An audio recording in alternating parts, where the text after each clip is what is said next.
ఈనాటి ముఖ్య అతిథి మనందరి ప్రీతమ నాయకులు పెద్దలు గౌరవనీయులు మాజీ మంత్రివర్యులు అన్న కారుమూరి వెంకటనాగేశ్వర గారికి, కార్యక్రమానికి ఇచ్చేసినటువంటి వివిధ ప్రజా సంఘాల నాయకులకు, వివిధ అనుబంధ విభాగాల నాయకులకు, వివిధ పార్టీ నాయకులకు అందరికీ కూడా హృదయపూర్వక ధన్యవాదాలు, శుభాకాంక్షలు తెలియజేస్తా ఉన్నాం. ఎందుకంటే ఒక అవినీతిపై జరుగుతున్నటువంటి పోరాటానికి కాంగ్రెస్ పార్టీ కానీ కమ్యూనిస్ట్ పార్టీలు కానీ సహకారం అందించడం అనేది చాలా సంతోషకరమైన సంఘటన.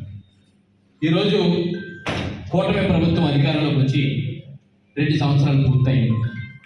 కానీ వారు అధికారంలోకి రావడం కోసం గతంలో ఉండబడే వైఎస్ఆర్ కాంగ్రెస్ పార్టీ ఎత్తున్నటువంటి సంక్షేమ పథకాలని తప్పని చెప్పి, మేము సూపర్ 6 పథకాలు ఇస్తామని చెప్పి, మేము మీరు ఏదైతే ఇస్తున్నారో వాళ్ళకి డబుల్ ఇస్తామని చెప్పి, అమ్మఒడి మీరు 15,000 ఇస్తే మేము 30,000 ఇస్తామని చెప్పి, మేము చెయ్యూత 18,000 రూపాయలు ఇస్తే మేము డబుల్ ఇస్తామని చెప్పి, మీ ఇంట్లో ఎంతమంది అయితే చదువుకుంటున్నారో వాళ్ళందరికీ కూడా అమ్మఒడి ఇస్తామని చెప్పి అబద్ధాలు చెప్పి అధికారంలోకి రావడం జరిగింది.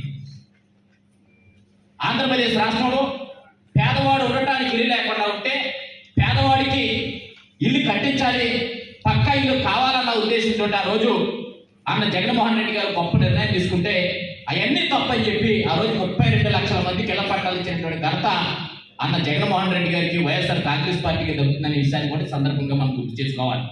అవన్నీ కూడా తప్పని చెప్పి వారందరికీ కూడా డబల్ ధమాకేస్తామని చెప్పి అధికారంలోకి వచ్చారు. కానీ ఇవాళ అధికారంలోకి వచ్చి 2 సంవత్సరాలు జరుగుతూ ఉన్నా, 2 సంవత్సరాలు పూర్తయినా నేటికి కూడా వారు ఇచ్చినటువంటి సంక్షేమ పథకాలు ఎక్కడా కూడా అమలు చేయకుండా తల్లికి వందనం అనేది ఒకటే, అదైనా సగం మందికి తీసేసి సగం మందికే ఇచ్చి తల్లికి వందనం ఇచ్చామని చెప్పి సూపర్ 6 సంక్షేమ పథకాలన్నీ కూడా మేము నెంబర్ 1గా ఇచ్చామని చెప్పి పెద్ద పెద్ద కటౌట్లు, పెద్ద పెద్ద పోస్టులు కూడా ఇస్తున్నటువంటి కూటమి ప్రభుత్వానికి అడుగుతా ఉన్నా, మీరు ఇస్తాననేటువంటి సంక్షేమ పథకాలు ఎందుకు ఇవ్వలేదో ఇవాళ ప్రజలకు సమాధానం చెప్పాలని ఈసారి సందర్భంగా డిమాండ్ చేస్తా ఉన్నాం. ఇవాళ నిరుద్యోగ వృత్తి ప్రతి ఒక్కరికి 3,000 రూపాయల నెలకి ఇవాళ 72,000 ప్రతి ఒక్క నిరుద్యోగికి కూడా ఇవాళ కూటమి ప్రభుత్వం బాకీ ఉందని ఈ సందర్భంగా మనం గుర్తు చేయాలి. అంతేకాదు ఏదైతే చేయొద్దు సంక్షేమ పథకం ఉందో వారందరికీ ఇవాళ 70,000 రూపాయలు ఇవాళ ప్రతి ఒక్క పేదవాడికి కూడా ఇవ్వాలి, ప్రతి ఒక్క తల్లికి కూడా ఇవ్వాలని ఇవాళ డిమాండ్ చేస్తాం. అంతేకాదు అనేక సంక్షేమ పథకాలు మనం ఇచ్చాం, అమ్మఒడి ఇచ్చాం, చేయొద్దు ఇచ్చాం, ఆశ్రయం ఇచ్చాం. ఇవాళ విద్యా దీవెన ఏది, వసతి దీవెన ఏది, ఫీజులకి రియంబర్స్మెంట్ ఏది, ఇవాళ పిల్లలు బయటకు పంపించేస్తా ఉంటే ఒక పక్కన స్కూళ్ళలో మీ పిల్లలు స్కూల్కు డబ్బులు కట్టలేదు కాబట్టి మాకు ప్రభుత్వాల నుంచి ఏ రకమైనటువంటి రాయితీలు మాకు ఇవ్వలేదు కాబట్టి మీరు డబ్బులు కడితేనే మీ పిల్లలు చదివిస్తామని చెప్పి బయటకు ఎట్టేస్తా ఉంటే చదివించాలో లేకపోతే కొట్ల దగ్గర పాలేస్తానని పెట్టాలో అర్థం కాక పేద బడుగు 15 వర్గాల పిల్లలు ఉన్నారంటే దానికి ఆ పాపానికి చంద్రబాబు నాయుడు కారణం కాదని ఈ సందర్భంగా మనందరూ కూడా గుర్తు చేయాలి. ఎందుకంటే జగన్మోహన్ రెడ్డి గారు అధికారంలోకి వచ్చిన తర్వాత ఒక పక్కన నాడు నేడు అనే కార్యక్రమం తీసుకొచ్చి గొప్ప చారిత్రాత్మకమైనటువంటి నిర్ణయం తీసుకొని పేద పెద్దలు చదువుకోవడానికి ఇలా నాడు నేడు ద్వారా కార్పొరేట్ పాఠశాలలకు ధీటుగా ప్రభుత్వ పాఠశాలలు తీసుకొచ్చినటువంటి గొప్ప వ్యక్తి జగన్మోహన్ రెడ్డి గారు కాదని సందర్భంగా మనం గుర్తు చేశారు. అంతేకాదు ఇవాళ చేయొద్దు ద్వారా కానీ ఆసరా ద్వారా కానీ లేకపోతే విద్యార్థులు కానీ ఇవాళ పేద పిల్లలందరూ కూడా చదువుకుని ఇలా మనం చెప్తా ఉన్నాడు లోకేష్ బాబు, మా ద్వారానే పిల్లలందరికీ కూడా నెంబర్ 1 మార్కులు వచ్చాయని చెప్తా ఉన్నాడు. అయ్యా లోకేష్ బాబు ఒక విషయాన్ని మీకు మనం చేస్తా ఉన్నా, మేము గత 5 సంవత్సరాలు ఇచ్చినటువంటి సౌకర్యాల కారణంగా, మేము 5 సంవత్సరాలు ఇచ్చినటువంటి విద్య కారణంగా, మేము 5 సంవత్సరాలు ఇచ్చినటువంటి నెంబర్ 1 ఇచ్చిన అందించిన కారణంగా ఇవాళ 10th క్లాస్ చదువుకునే పిల్లలకి నెంబర్ 1 మార్కులు వచ్చినాయని కూడా సందర్భంగా మనం చేస్తా ఉన్నాం. అంతేకాదు ఈ ప్రభుత్వం వచ్చిన తర్వాత మీరందరూ కూడా చూస్తా ఉన్నారు, అత్యాచారాలు ఎక్కువైపోతా ఉన్నాయి, మానవంగాలు ఎక్కువ అవుతా ఉన్నాయి, హోం శాఖ ఏమైపోయిందో తెలియదు, ఇలా ఆరోగ్య శాఖ ఏమైపోయిందో తెలియదు, ఇలా వాళ్ళు డబ్బులు కొట్టుకోవడానికి ఇలా ఎక్కడికి వస్తా ఉన్నారు తప్ప ఇలా ప్రజలకు ఏం జరుగుతుందనే విషయాన్ని కూడా పక్కన పెట్టినటువంటి పరిస్థితి. ఇలా ఇస్తారనే పథకాలన్నింటినీ కూడా పక్కన పెట్టి ఇలా రోడ్లు వేస్తామని చెప్పి పెద్ద డబ్బా కొట్టుకుంటా ఉన్నారు. కానీ ఇలా యాక్సిడెంట్లు అయిపోయి ఎంతమంది ఇబ్బంది పడుతూ ఉన్నారు అని మనకు కనిపిస్తా ఉంది. ప్రతి ఒక్కరు కూడా గమనించాలి, వైఎస్ఆర్ కాంగ్రెస్ పార్టీ ప్రజల పక్షాన అవకాశం నిలబడింది. అంతే తప్ప ఇవాళ నేను రాజ్యసభ వస్తే 4 రాజ్యసభ కూడా అగ్రవర్గానికి ఇచ్చుకున్నారు తప్ప ఏ ఒక్క దళితుడు కానీ, ఏ ఒక్క బీసీ కానీ, ఏ ఒక్క ఎస్టీ కానీ రాలేదు అనే విషయాన్ని కూడా మీ అందరికీ కూడా మనం చేస్తా ఉన్నాం. కానీ అదే జగన్మోహన్ రెడ్డి గారు రాజ్యసభ ఇవ్వాలని ఆలోచన చేస్తే ఆనాడు మత్స్యకార సామాజిక వర్గం నుంచి మోపిదేవి వెంకటరమణ గారిని కానీ, చెట్టిపల్లి సామాజిక వర్గం నుంచి పిల్లి సుభాష్ చంద్రబోస్ గారిని కానీ, బీసీ సంఘాల కోసం పనిచేస్తున్నాడని నమ్మి ఆనాడు ఆర్కెస్ నాయక్ గారిని ఇచ్చినటువంటి ఘనత ఎవరిది? జగన్మోహన్ రెడ్డి గారికి కాదా?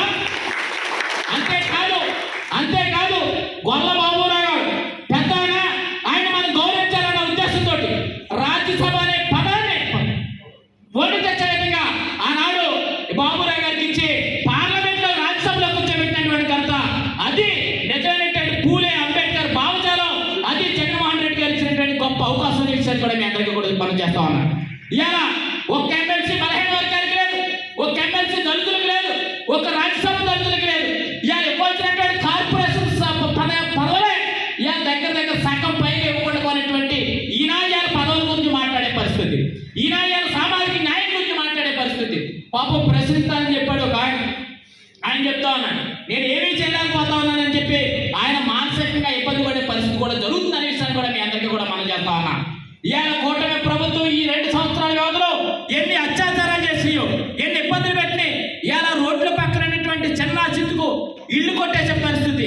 ఇవాళ దళితుల మీద దాడులు చూస్తా ఉన్నాం, దళిత క్రైస్తవుల మీద దాడులు చూస్తా ఉన్నాం, ముస్లింల మీద దాడులు చూస్తా ఉన్నాం. ఏంటిది? సమాజంలో ఎక్కడున్నాం మనం? ఇవాళ భారతదేశంలో ఉన్నావా, ఆంధ్రప్రదేశ్ రాష్ట్రంలో ఉన్నావా? ఒక పౌరుడికి అన్యాయం జరిగి పోలీసు వారి దగ్గరికి వెళ్తే పోలీసు వారు ఫ్యాక్టరీ మాత్రం పోషించే పరిస్థితి. అయ్యా మాకు అన్యాయం జరిగింది, మా ఇల్లు కొట్టేస్తున్నారు, మమ్మల్ని రక్షించమని అడుగుతూ ఉంటే పోలీసు వారు ఫ్యాక్టరీ మాత్రం పోషించి వాళ్ళ నోరు ముంచేసే పరిస్థితి. ఇవాళ ఇసుక తవ్వకాలు జరుగుతూ ఉంటే అక్కడ అడ్డుకుంటే వాళ్ళ మీద కేసులు పెట్టి వాళ్ళని ఇబ్బంది పెట్టే పరిస్థితి. ఇవాళ క్లబ్బులు ఏర్పాటు చేస్తూ ఉంటే క్లబ్బులు అడ్డుకునే వ్యక్తులు ఎవరైతే ఉన్నారో వాళ్ళని మళ్ళా కేసులు పెట్టి తీసేసే పరిస్థితి. పాపం మా నియోజకవర్గంలో మా గ్రామంలో క్లబ్ పెట్టాడు పాపం నాయకుడిగా.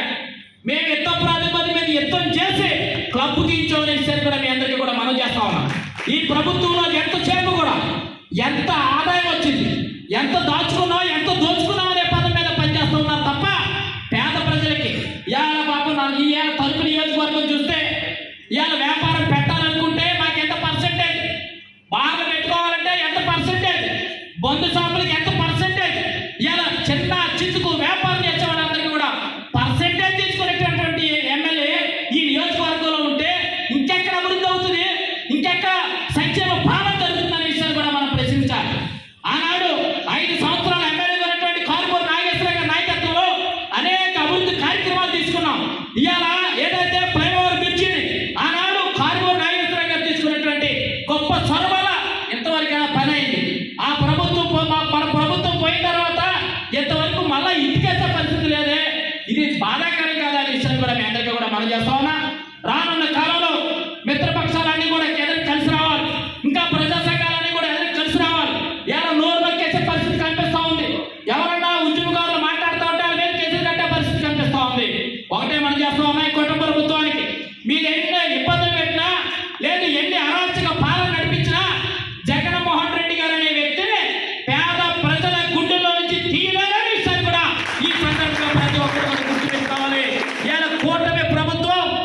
కూటమి ప్రభుత్వానికి వణుకు పడుతూ ఉంది జగన్మోహన్ రెడ్డి గారి కార్యక్రమాలు తీసుకుంటే. ఇవాళ జగన్మోహన్ రెడ్డి గారు ప్రెస్ మీట్ పెడితే ఏం మాట్లాడతాడు, ఏం జరుగుతుందనే భయం వస్తున్నటువంటి పరిస్థితి ఇవాళ చంద్రబాబు నాయుడు గారు కానీ చంద్రబాబు నాయుడు బృందానికి కానీ జరుగుతుందనే విషయాన్ని కూడా మీ అందరికీ కూడా మనం చేస్తా ఉన్నాం. ల్యాండ్ టైటిలింగ్ యాక్ట్ అనేది చాలా గొప్ప కార్యక్రమం అని చెప్పి ప్రపంచ దేశాల్లో ఉండబడే మానవతా దృక్పథం కలిగినటువంటి మేధావులందరూ కూడా ప్రశంసలు కురిపిస్తే చంద్రబాబు నాయుడు ఏం చెప్పాడు, మీకు లైట్ టైటిలింగ్ ఉంటే మీకు చెట్టు ఉంటే చెట్టు జగన్మోహన్ రెడ్డి కురిపిస్తానని చెప్పాడు. పాపం పేద ప్రజలు కదా, వాళ్ళకి ఏమీ తెలియదు, వాస్తవాలు తెలియదు, వాళ్ళు నమ్మాలి, మోసపోయారు. ఇవాళ అర్థం అవుతా ఉంది. అదే టైటిలింగ్ యాక్ట్ కరెక్ట్ అని చెప్తా ఉన్నాడు. ఏంటిది ఎక్కడున్నావు అసలు? ల్యాండ్ టైటిలింగ్ యాక్ట్కి సంబంధించి ల్యాండ్ టైటిలింగ్ యాక్ట్ ఎవరు తీసుకున్నారు అసలు? ఇవాళ మీ కూటమి ప్రభుత్వంలో ఉన్నటువంటి నరేంద్ర మోడీ గారు తీసుకున్నటువంటి కార్యక్రమం కదా, కేంద్రం ఇచ్చినటువంటి కార్యక్రమం కదా. ఇవాళ మీరు అబద్ధాలు చెప్పి జనాలు మోసపడుతున్నటువంటి మాటలు చెప్పి మీరు అధికారంలోకి వచ్చారు. కానీ ఇంతవరకు కూడా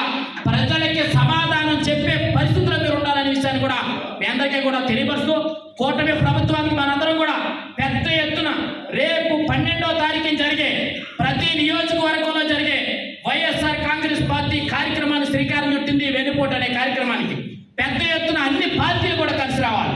ఎందుకంటే అన్ని పార్టీలు అన్ని సామాజిక వర్గాలు కలిసి రోడ్డెక్కి యువత నిరుద్యోగులందరూ కూడా రోడ్డెక్కి మాకేమైంది నిరుద్యోగ వృత్తి, మాకేమైంది చేయూత, మాకేమైంది ఇస్తారని అమ్మఒడి, మాకేమైంది వివిధ సంక్షేమ పథకాలని చెప్పి ఇలా అడగవలసినటువంటి పరిస్థితి ఆసన్నమైంది. పాపం ఎవరైనా చిన్న స్థితికి వ్యాపారాలు చేసుకుంటే వాళ్ళకు 10,000 రూపాయలు పథకం ఇచ్చేవాడు. కానీ ఇలా వ్యాపారాలు చేసుకోవాలంటే 10 రూపాయలు వడ్డీకి తెచ్చుకుని వ్యాపారం చేసుకునే పరిస్థితి ఇలా కనిపిస్తూ ఉందంటే ఏమైపోతుందో ఆంధ్రప్రదేశ్ రాష్ట్రం అనే విషయాన్ని కూడా మీ అందరికీ కూడా తెలియపరుస్తూ రేపు 12వ తారీఖున జరగబోయే కార్యక్రమానికి మీరందరూ కూడా పెద్ద ఎత్తున కదిలి వచ్చి కార్యక్రమాన్ని విజయవంతం చేయండి. రానున్న కాలంలో తణుకు నియోజకవర్గంలో డాక్టర్ కారుమూరి వెంకట నాగేశ్వరరావు గారిని అఖండ మెజారిటీతో గెలిపించే విధంగా ప్రతి ఒక్కరు కూడా కార్యకర్తలందరూ కూడా నిర్ణయం తీసుకోవాలని మీరందరూ కూడా నడిపించాలనే విషయాన్ని మీ అందరికీ కూడా తెలియపరుస్తూ జగన్మోహన్ రెడ్డి గారు కానీ వైఎస్ఆర్ కాంగ్రెస్ పార్టీ కానీ పేద ప్రజల పక్షాన ఎప్పుడు కూడా ఉండి పోరాటం చేయడానికి, ఎందుకంటే వైఎస్ఆర్ కాంగ్రెస్ పార్టీయే పోరాటం వచ్చింది. ఆయన రాజశేఖర రెడ్డి గారు కాలం చేయగానే అనేక ఇబ్బందుల కారణంగా వైఎస్ఆర్ కాంగ్రెస్ పార్టీ స్థాపించడం జరిగింది. ఆ కారణంగానే ఇవాళ ప్రభుత్వం ఆంధ్రప్రదేశ్ రాష్ట్రంలో జగన్మోహన్ రెడ్డి గారి నాయకత్వంలో జరిగిందనే విషయాన్ని కూడా మీ అందరికీ కూడా తెలియపరుస్తూ ఈ అవకాశం ఇచ్చినటువంటి సభాధ్యక్షుల వారికి హృదయపూర్వక ధన్యవాదాలు తెలియజేస్తాం. జై జగన్, జై భారత్.